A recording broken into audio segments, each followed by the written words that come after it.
That was actually a pass, if you just saw what happened. He looked at me and pressed the Z button, which released the flag from his grip, and that passed it to him, or that passed it to me. So I was able to get out of there with speed, and because the other guys were not skiing with any speed when they came at me, I was able to get out of there very quickly. Maps are very huge. There are like no choke points, and the speed tubes don't work. I don't know. They should have worked. Unless they don't work when you have a flag. I think they only work for chase then. It doesn't really have a good analogy. You kind of have to play it to know what it is. Tribes is sort of really cool, and the comp scene is actually really, like, when you first get into the comp scene, it's going to be difficult, but I would suggest you actually watch a few matches and see how a 7v7 organized game works out. Because it's really amazing to just see how competitive teams work out and do it. And actually, Monday night, my team is going to be playing a competitive game as part of the NA Tribes League. I don't know if I'll be able to be on and do that. Now, that was actually very quick. Oh, I'll be able to actually get that guy. Just because my frames are acting really weird. Like, we've probably got like half the FPS I normally do. See, he was about to pass it to this guy who's moving really fast. He might just K out, actually. You can also shoot the ground below you and get a boost of speed and airtime. So it's all about momentum and, you know, manipulating things. You can also use the K button to kill yourself at any time, which is actually really useful. My computer is going to lag because of the stream. Yep, but I've streamed the game before. I've also casted. I think I might cast games just because I like casting games. And I don't know if I'll be in the right mindset. So I'm going to try to get this guy before he gets it out. Yep, he dropped the flag. So if we drop the flag, we're going to try to get it back to our base before we get killed. And if we do... Yep, there we go. We got the flag back before they could take it out and do more bad stuff with, well, essentially get it back to their base and score points. So, even if we don't win in killing people, it's not about killing people in tribes, it's more about your objective. Like, there are no, like, real call down a nuke. You can call down an orbital strike, but they're only in public games. And essentially it's like, it's there to clean out D-stacks when there's way too many defensive players and there's no offensive movement on the flag. And this is just me trying to explain it as quickly as possible. I don't even see what just happened there. Probably because I don't know what my FPS is right now. I don't know. Game seems to be a lot smoother when I'm not streaming. Or when I'm not alive, actually. You can't join me, the game is full. Actually no, there's a spot open, so if you join quickly. So you want to try to kind of anticipate where someone's going to be and shoot them where they're going to be. And you can do that with chain weapons like this, as well as explosive weapons like the classic spin fuser. You can also use explosives to propel yourself faster. Yeah. And also try to get in front of somebody and cut them off. You see what Hunted is doing? He's already where this guy is going to have to go, which means that he is going to essentially cut him off and do a massive amount of damage when he gets by. As you see, the flag should die any second now, and it should become released. See, this guy's going to call down a strike just to try and help out, but it's too late. The flag is out. The flag is open. It's going to be in our possession any minute now. Yep, there goes.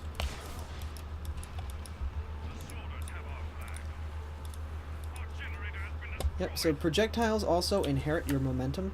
It's not 100% inheritance, but it's sort of like Quake in a way. Sort of like if you're moving left, your shots will go left. So I'm moving up right now, so if I shoot, my shot is actually going up and you can't really see it. But you see, I'm moving down now, my shot moves downward with me.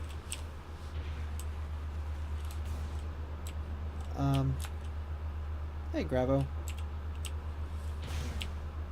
So, of course, this means, like, if you're even moving a little bit, like left and right, I'm just walking here.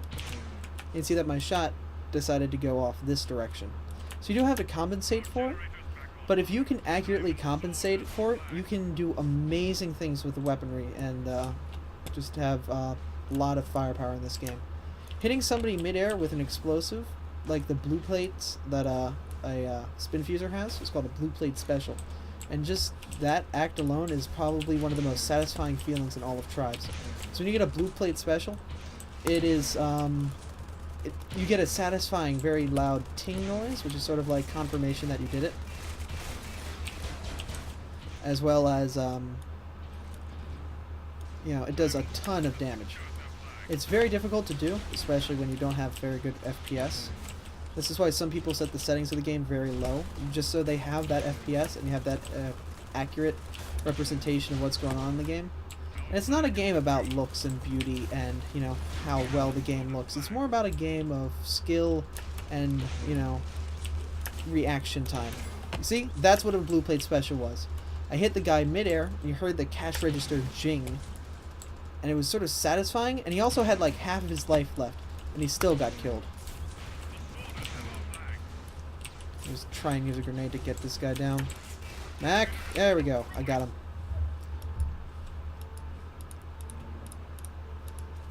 Now, every class has its own role, so we're going to quickly do a bit of a preview with class select. Pathfinder is your speed class, Sentinel is your sniper class, Infiltrator is sort of like the spy, he can go invisible, sneak into areas, do explosive damage, and sneak out. Soldiers are all around good class, and you start off with it. It is one of the most primary and well-balanced classes out there. Raider is good for infiltrating a heavy defense and blowing it up. Technician is sort of your engineer, and he can do turrets and repair generators and whatnot. Juggernaut is your big explosive... You see that big thing that just got launched right behind us? That is a Juggernaut's mortar, and that does a ton of damage, but it's very easy to predict where it is. If you get caught in it, though, it will kill you. Most of the time, it will kill most everybody. You see, he was actually pretty smart. You see what he did with his mortar? He actually laid it behind the hill, and that way, when I came over, I activated it and blew up and died. Doombringer is your heavy defensive class. He stands on the flag with his mines and shield and makes sure nobody gets the flag. And Brute is an all-around heavy class that's able to not only defend the flag, but also uses explosive ability to become a powerful offense right on the flag stand. To knock people away from the flag, and as well as defend an area easily. And all the classes work well together. Health is regen over time, as well as energy.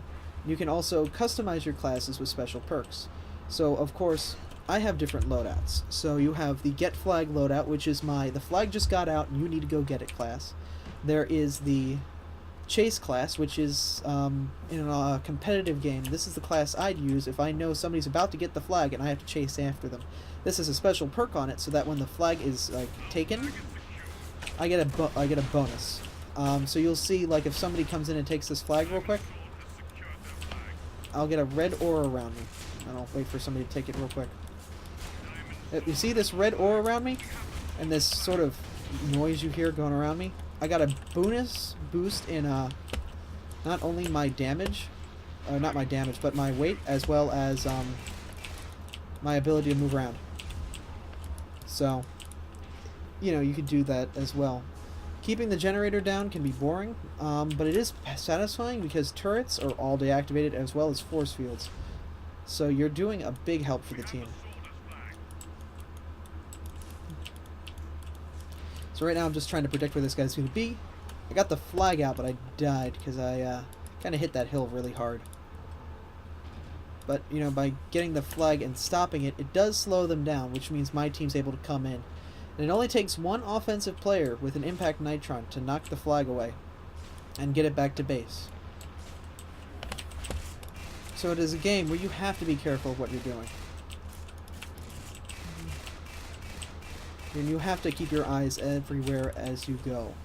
Because if you take your eyes off some part of you for just a second, an Infiltrator could appear and knock the flag away with a sonic punch, or a Pathfinder will come over the hill at high speed and conk the flag off of you. So it is a very, I guess, stressful game. It was a horrible choice for an R&R game, but my friends wanted to show it off to you guys, and you know, I'm showing it off to you guys. If you want to watch more competitive streams, Tribes Ascend has its own official stream sponsored by the guys at High Res Studios, and they do their own official stream with some of the top both European and North American players. Soldier's a great all-around class. It plays defense and offense both fairly well. It doesn't really specialize in anything. It has a good energy pool, a good amount of health. It can go pretty fast and has some good chain ability, which is, you know, weapons like this.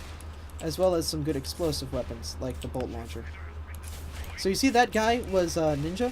He came up behind this Juggy, and because he had a perk called Close Combat, he was able to get behind him and punch him in the back, which did enough damage to instantly kill him. If not instantly kill him, it was enough to do enough damage that he was able to kill him shortly after. So you got this guy right here. Mac is just constantly trying to shock lance me for some reason. The shock lance is a new weapon that only works at very close range.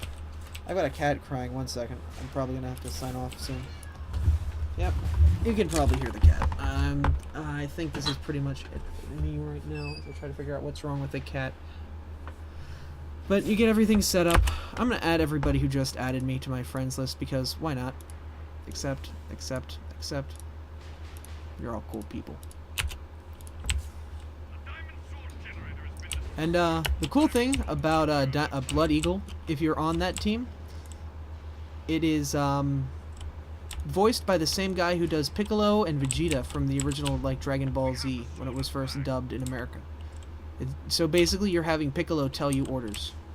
It brought a lot of really cool novelty to the game. If you know who Total Biscuit is, he's actually recording a voice pack for this game, which you can purchase.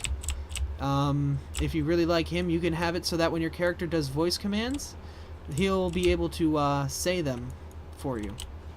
So it won't be like our flag is secure stuff, but it'll be more like, I have the flag, I need to pass the flag, our base is under attack, stuff like that. I don't have those commands turned on because most of the time they're annoying and they kind of get in your ears. And, it's all good. So I think since the match is about to end and I think it's time for me to get back to playing some Pokemon, I think we're going to move things back over to what I was doing before. If that's alright with everybody, since we're nearing the time limit I set aside for myself for some R&R time. Blow myself up. I want to say thank you to my guys on Wind. Now, I'm probably going to either cast their match on Monday or be a part of it if I'm alive. I don't know how my sleeping is going to be. So, if I'm not aware and alive, then 5 hours and 5 minutes. Yeah, I gave it some time. It's a big game. It recently just came out with a 3 GB patch. So, maybe you want to download it when you take a go to bed. It is a big game for what it is. And it is really fun. Anyway, I'm going to head off and get back to what I was doing. Yeah. Good game. Yep. But if you want to add me...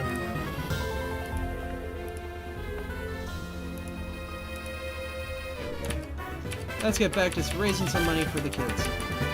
Because that's what we are here for.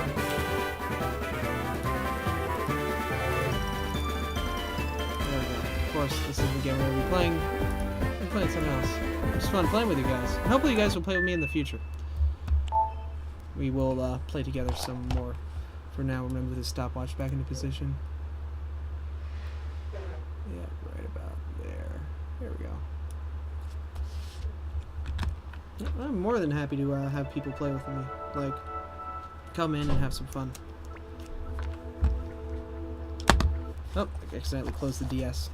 We're gonna get the game out and play some Black and White 2. I will accept your friend request on Steam in 1 second. I just need to get the game set up and ready to go. That's a great thing about this 3DS is, yeah, just open it back up and the capture ability works just fine.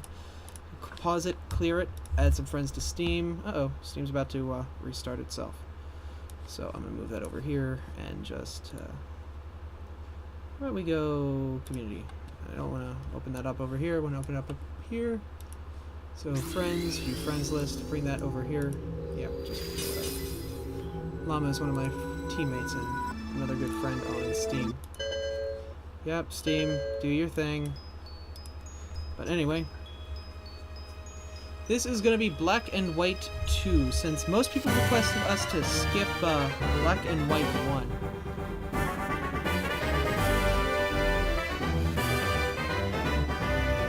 That's what we're going to do, is we're just going to go straight to the next one.